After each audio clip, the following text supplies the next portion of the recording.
So, congratulations, you just finished the academic word list routine. Good job. Now, we're going to jump into the critical reading process.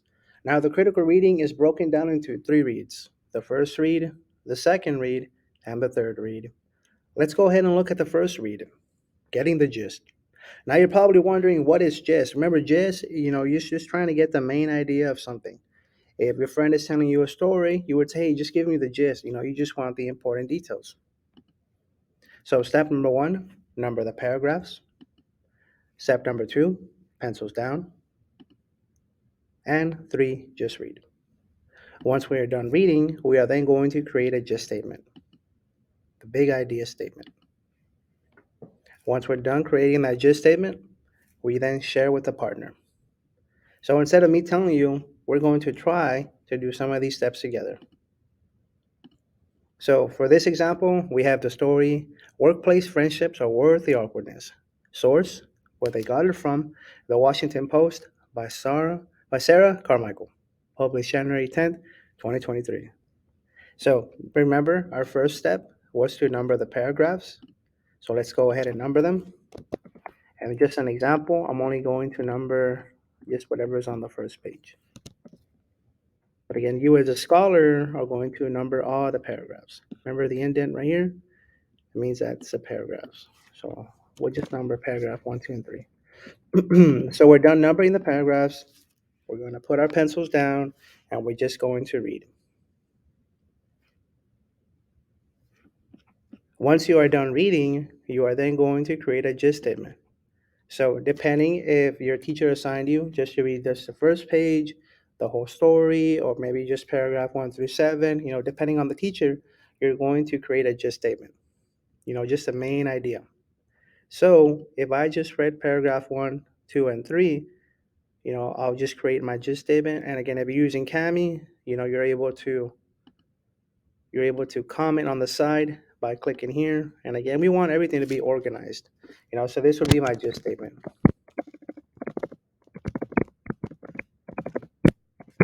And remember, we're trying to use those complete sentences.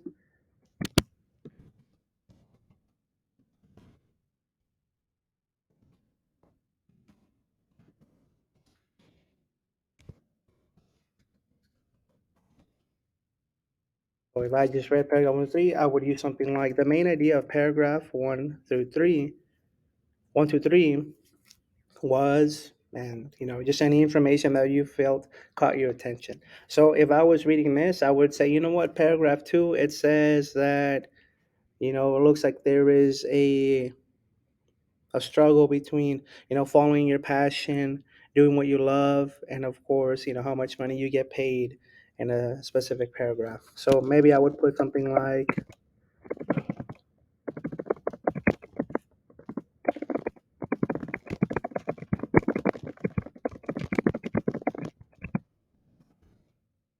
that's what I would put. If it's whatever I got from a specific paragraph, or what at the end I'm like, what, I feel like this is what really caught my attention. That's what you would put in your gist statement. And remember, once you write your gist statement, you then share it with your elbow partner, or your teacher may ask you for some risk takers to share out loud with the class. So remember, the scholar group process, it's challenging, it's rigorous, but at the end, you're working on your critical thinking skills, you're working on your listening skills, your speaking, collaboration, your reading skills. I mean, it's working on so many skills. And again, and remember, if something in life is not challenging you, then you're not benefiting from it.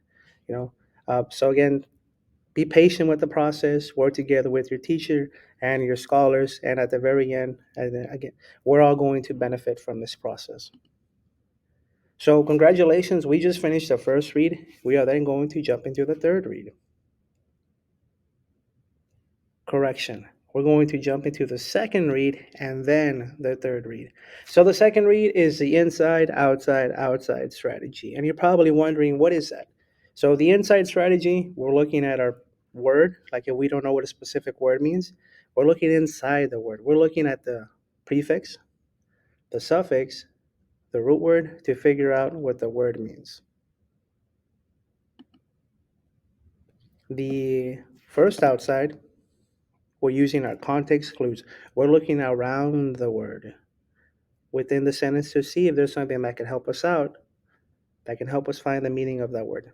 We then have the second outside, which is where you use your dictionary to figure out what the word means, or any outside resource like your Chromebook to figure out the meaning of the word, to help you figure out the meaning of the word. So, second read, pencil down. Box words that impede comprehension, that stop comprehension. So, pretty much if you're reading and it doesn't disrupt that flow, like you're just reading the paragraph, the sentence, and you're like, you know what, I understood what that was trying to tell me, then that means that it didn't stop comprehension. You understood what it was trying to tell you. And I'll show you an example right now. Number three, work with a partner using the inside, outside, outside strategy. Now, this is just going to give you a little more details on what that is. A routine to better determine the meaning of the unknown word. So remember roots, prefixes, suffixes, origin, cognates, use context clues, other resources like thesource.com. Once we are done with that, we're going to annotate with synonyms or short definitions to display new understanding. And I'll show you what that is.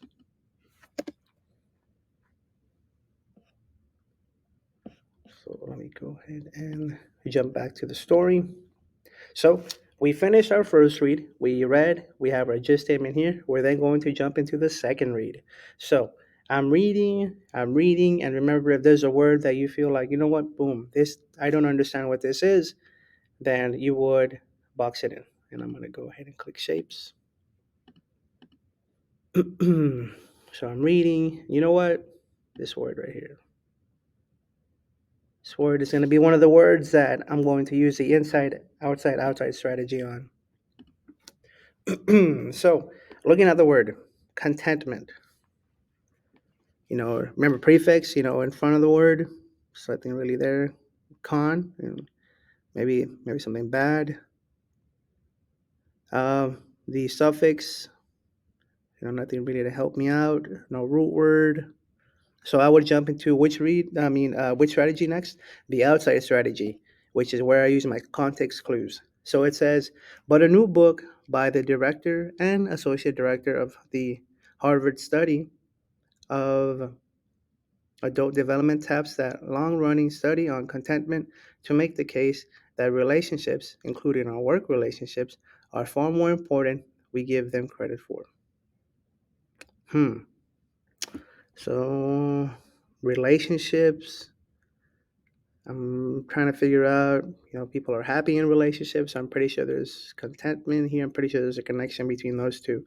So I still really don't know what the word means. So I'm then going to jump into the second outside. So remember inside strategy, looking inside the word, I had no luck. The first outside, context clues, I had no luck. Now I'm going to jump into the second outside, which is where I use my outside resources to figure out what the word means. So you can either go to thesaurus.com, but Cami does have a dictionary here.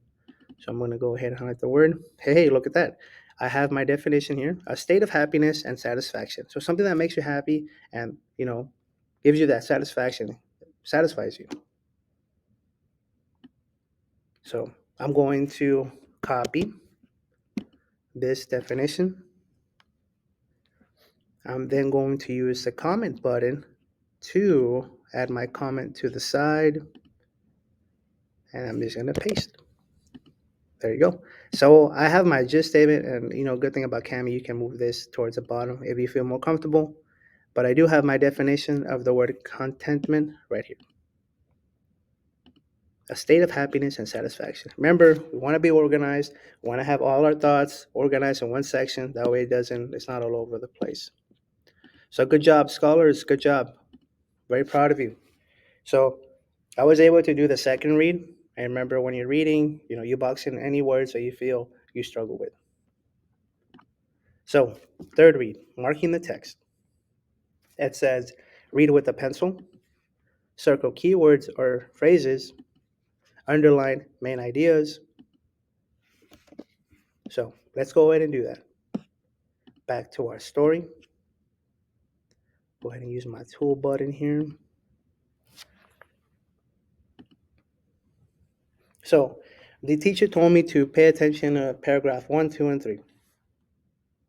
So it says circle keywords or phrases. Okay, so a keyword would be something like, director. I think Harvard Study of Adult Development. That would be a keyword right there because it might jump into one of the questions that we have later on today, or maybe it's one of the TDQs, text dependent question that one of our scholars has. So I'm gonna go ahead and circle this as well. So again, no keyword, just something that you feel like, what, this is something that might pop up in the story. So I'm just gonna go ahead and circle this as well. This is psychologist Mark Schultz, Robert Waldinger. So I'm gonna go ahead and circle that. Okay, so I have the stuff that I need to circle. Just names of books, places, persons. People, places. Anything that you feel might be important in that specific paragraph. Next up, we're going to underline main ideas. So, just something that you feel is important in that specific paragraph. So, again, I'm going to, I think this one would be the main idea of this paragraph. So, it's according to this paragraph, it's saying that companies all over the world are trying to get employees by promising that together they and their employees can change the world. So I think that's what that paragraph is trying to tell me. Just because I do see that it says, company culture.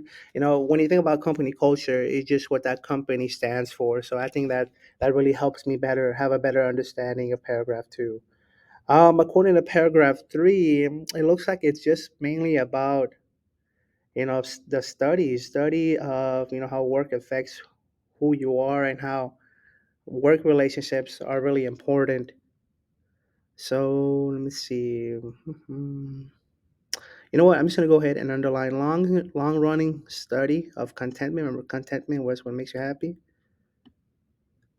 So I'm just gonna go ahead and underline that one right there. Long running study on contentment to make the case that relationships, including our work relationships, are far more important than we give them credit for. So that's what I think paragraph 3 is about. Just because we have a lot of people studying, the study of happiness, and relationships make you happy, and of course work relationships as well. The relationship you have with your friends, your family, whoever it may be. So that's what I think is the main idea of paragraph 3.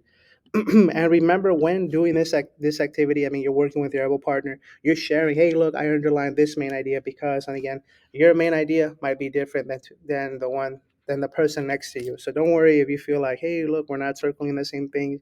Hey, we're not underlining the same things. It's okay, because remember, everybody here thinks differently. So yeah, this is a great example right here.